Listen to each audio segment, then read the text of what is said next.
अंबाला शहर नगर निगम चुनाव की घोषणा कभी भी हो सकती है, लेकिन उससे पहले नगर निगम कमिश्नर और भाजपा की निर्वाचित मेयर के बीच टकराव खुलकर सामने आ गया है।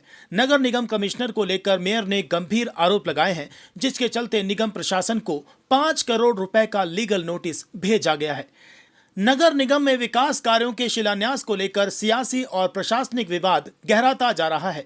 भाजपा के निर्वाचित महापौर शैलजा संदीप सचदेवा की ओर से नगर निगम प्रशासन को भेजे गए लीगल नोटिस में पद के दुरुपयोग, लोकतंत्र परंपराओं के उल्लंघन और सार्वजनिक मानहानि जैसे आरोप लगाए गए हैं।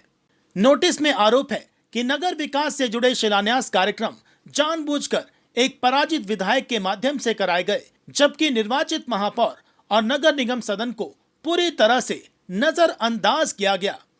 महापौर का कहना है कि इस तरह के कदमों से जनता के बीच गलत संदेश दिया गया कि निर्वाचित प्रतिनिधियों की कोई भूमिका नहीं है। देखिए, उनको उनकी ही जो कार्यकलाप है, क्रियाकलाप है, उनके जरिए उनको नोटिस दिया गया है।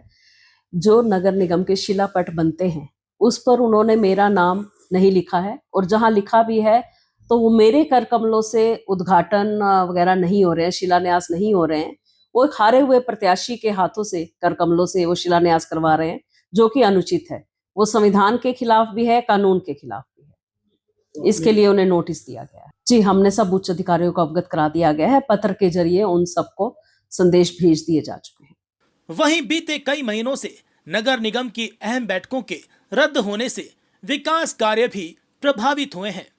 54 अवैध कॉलोनियों को नियमित करने और टैक्स कटौती से जुड़े मुद्दों पर बैठकें नहीं हो सकी।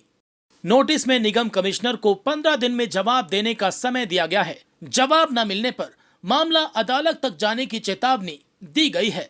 फिलहाल निगम प्रशासन की ओर से कोई आधिकारिक प्रतिक्रिया सामने नहीं आई है। देखिए, नगर निगम कमिश्नर ने जब से अंबाला नगर निगम का कार्यभार संभाला है तब से उनकी कार्यप्रणाली संदिग्ध है। किसी भी काम को ना करना, काम को टालना और कानूनी सम्मत कोई कार्य ना करना, ये उनका एक विषय रहा है। इसी के चलते जब महापौर महोदया को ये लगा कि वो अपनी सारी हदें पार कर गए हैं, कानूनन रूप से, संवैधानिक रूप से और प्रचलित मान्यताओं के कारण के तरफ से जो काम होते हैं, उन सब को जब उन्होंने ध्वस्त कर दिया तो मजबूरन हमें उन्हें यह नोटिस देना पड़ा। लगातार 10 महीने तक कोई बैठक ना बुलाना, इससे जनप्रतिनिधियों की ना तो आवाज रख सके, सफाई के मुद्दों पर हम कोई चर्चा नहीं कर सके, डॉग शेल्टर के मुद्दे पर कोई चर्चा नहीं कर सके, नंदीशाला का जो स्टे नगर निगम के लापरवाह कर्मचारियों की वजह से लग गया, उस पर कोई चर्चा नहीं कर सके। अनेकों अनेक ऐसे मुद्दे हैं जिनसे जनता को सीधा लाभ होना था, उन पर चर्चा नहीं हुई। 54 कॉलोनियों को वैध करने की अंतिम तिथि भी इन्होंने निकाल दी, वो भी काम नहीं रह गया। इसी प्रकार उन्होंने महापौर की आज्ञा के बिना उनके नाम का इस्तेमाल किया।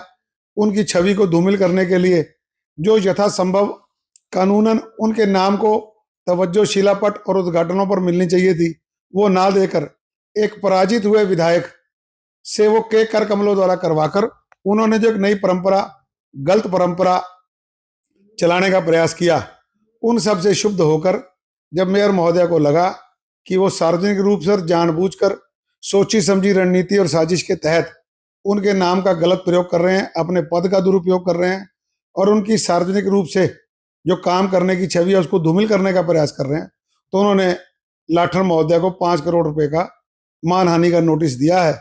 और मुझे पूरी आशा है कि लाठर साहब जो रिटायर होने वाले हैं, रिटायरमेंट से पहले पहले इन सब बातों को चाहेंगे कि वो अदालत तक ना जाएं, अन्यथा रिटायरमेंट के बाद हो सकता है उनको कोर्ट कचहरी के चक्कर लगाने पड़ेंगे।